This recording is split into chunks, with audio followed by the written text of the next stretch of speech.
नमस्कार। Professor SV SS Narayan Raju YouTube channel में आप सबका मैं स्वागत करता हूँ। ब्रह्मगीत सार के जो विभिन्न पदों की श्रृंखला में अब अंतिम पद तक आ गए हैं। मैंने विभिन्न संदर्भों से अलग अलग पदों को चुनकर व्याख्या की, क्योंकि इसमें सबसे पहले कृष्ण नंद उद्धव के द्वारा नंद बाबा, यशोदा, गोपियाँ और व्रजवासियों के लिए संदेश भेजते हुए ब्रह्मगीत सार का आरंभ, और बीच में उद्धव आना, उद्धव और गोपियों के संवाद, और अंत में गोपियों और उद्धव के बीच में अनेक संवादों के बाद गोपियाँ बहुत अबोध होने के बावजूद भी श्री कृष्ण के परम भक्त होने के नाते गोपियों के द्वारा प्रस्तुत अनेक सटीक तर्कों के द्वारा अंत में उद्धव परास्त होकर निर्गुण भक्ति से भी सगुण साकार पर ब्रह्मा की महानता और उनकी विशिष्टता को स्वीकार करके ब्रह्मज्ञानी होने का जो घमंड चूर चूर होने के कारण वह बिल्कुल प्रेम मार्ग को स्वीकार करके सगुण साकार पर ब्रह्मा श्री कृष्ण को स्वीकार करते हैं। अब उद्धव फिर वापस मदुरा जाते वक्त गोपियाँ सभी लोग अपने अपने संदेश देते हैं। मैं यहाँ सबसे प्रमुख यशोदा माँ के द्वारा दिया गया जो संदेश के साथ इस श्रृंखला को मैं यहाँ समाप्त करना चाहता हूँ। समाप्त नहीं, मतलब वास्तव में मैं इसके एंड मैं ऐसा समाप्त कहना मैं यही नहीं चाहता हूँ, क्योंकि आगे भी समय मिले तो और भी अनेक पदों की व्याख्या मैं जरूर प्रस्तुत करूँगा। खासकर विभिन्न प्रतियोगिता परीक्षाओं के लिए और MA के लिए उपयुक्त पदों को मैंने पहले चयन किया था और आगे भी जरूर करूँगा। और अब इस पद की व्याख्या हम देखेंगे।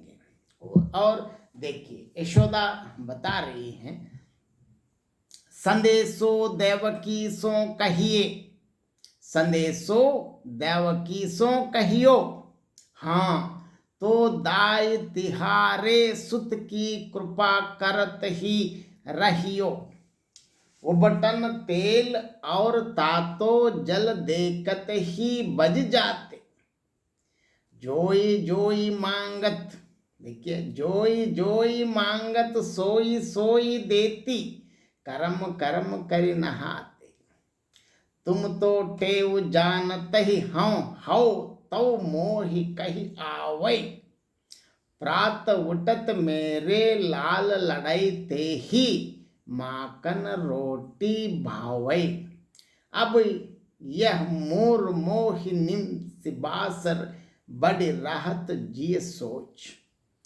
अब मेरे अलक लड़ाईते लालन हाँ हैं करत संकोच। यहाँ देखिए, माँ तो माँ है, लेकिन पहले ही पद में भी श्री कृष्ण यशोदा को जब संदेश देते वक्त तो उन्होंने शिकायत भी किया है, आपने बार दूत कह दाई कहकर, दाई माँ कहकर आपने जो संदेश दिया ये हमको बेलग, मतलब हमको बहुत बुरा लगा है।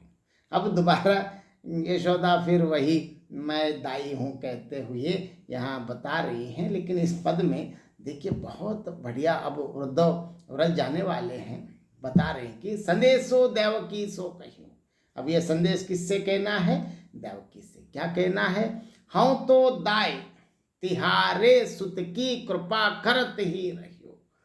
देखो, जैसे व्रज के सारे लोग अलग अलग अलग प्रकार के संदेश कृष्ण को भिजवाते वक्त इसी श्रृंखला में और इस पद में यशोदा उद्धव को बता रही कि देवकी से कहियो। सबसे पहले देवकी से ये संदेश तो क्या है?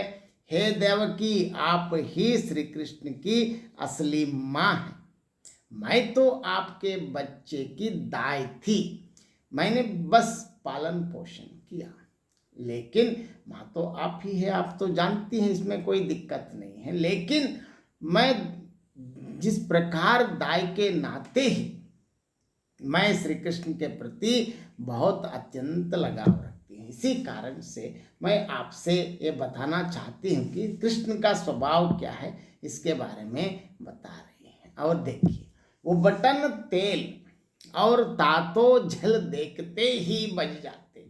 ये बच्चे ऐसे हैं, वो बटन लगाने और गर्म पानी देखते ही ये लोग भाग जाते हैं। ऐसे देखिए, यहाँ बता रहे कि दोनों, यहाँ बलराम और कृष्ण, वो बटन तेल और गर्म जल देखकर ही भाग जाते हैं। अतः आप इसलिए बहुत सावधानी से रहना। और ये भी बताते हैं, अब देखिए यशोदा ने क्या क्या किया है। जोई जोई मांगत सोई सोई देती, कर्म कर्म कर नहाते। देखिए बाल कृष्ण ने क्या क्या किया है, उन्होंने किस प्रकार हर पल का आस्वादन करते हुए पाल पोस किया है। देखिए, और वो जिस प्रकार भागने वाला है तो क्या करती थी यशोदा, यशोदा बता रही है, मैं यह करती थी जो जो यह मांगते थे वही मैं देती रहती थी। वे धीरे धीरे करके स्नान किया करते थे। अब तो उनकी माँ है, आप तभी तक जान ली होगी, लेकिन इसके बावजूद भी मैं ये कहना चाहता हूँ, इसीलिए मैंने बता दिया। तुम तो टेव जानते हाँ हाँ तो मोहि कही आओगे। और आगे और बता, आप तो माँ है, आपको बताने की कोई जरूरत नहीं, अब तक आपको समझ में आई होगी। और आगे देखिए, कृष्ण के प्रति यशोदा माँ के मन में, क्योंकि यह वियोग वात्सल्य, क्योंकि इवन वो वियोग अवस्था में भी, क्योंकि कृष्ण वियोग से गोपियाँ क्या है, यशोदा तो और भी रोती, क्योंकि एक क्षण भी कृष्ण को बिना देखकर रहने का तो सवाल ही नहीं। इतने वियोग में भी पुत्र के प्रति प्रेम, कृष्ण तो बड़े हो गए हैं, इसके बावजूद भी कृष्ण तो बड़े हो गए, लेकिन माँ के लिए तो कृष्ण ही है। मतलब कोई भी माँ के लिए अपने संतान जितना भी बड़े हो जाएं, लेकिन चाहे पुत्र हो या पुत्री हो, माँ के लिए संतान तो संतान ही, हमेशा हमेशा के लिए वो छोटे ही हो जाते हैं। अब देखिए कृष्ण की क्या क्या आदत है बता रहे। प्रातः उठत मेरे लाल लड़ाई ते ही माखन रोटी बावे। अब देखिए क्या क्या चाहते हैं, वो उठते उठते ही सुबह उनको क्या चाहिए, प्रातः काल मतलब सुबह सुबह उठते ही मेरे लाडले लाल श्री कृष्ण को मक्खन और रोटी प्रिय है। देखिए यहाँ इसलिए कि माखन और रोटी ये दोनों बहुत प्रिय हैं, इसीलिए सुबह सुबह होते ही जैसे माखन देखते ही यशोदा को माखन खाने वाले श्री कृष्ण का चेहरा ही याद आ जाता है। इसीलिए बहुत उसको देखकर खुशी का भी अनुभव और याद करके अब नहीं देख पा रहे बोल के उनके मन में वियोग का, दुख का भी अनुभव होता। और इस प्रकार यशोदा आगे और भी देखिए बढ़िया इस शब्द में कहती हैं, देखिए अब यह मूर मोह नींद से बासर बड़ी राहत जिए सोच, अब मेरे अलक लड़ाईते लालन हाँ है करत संकोच।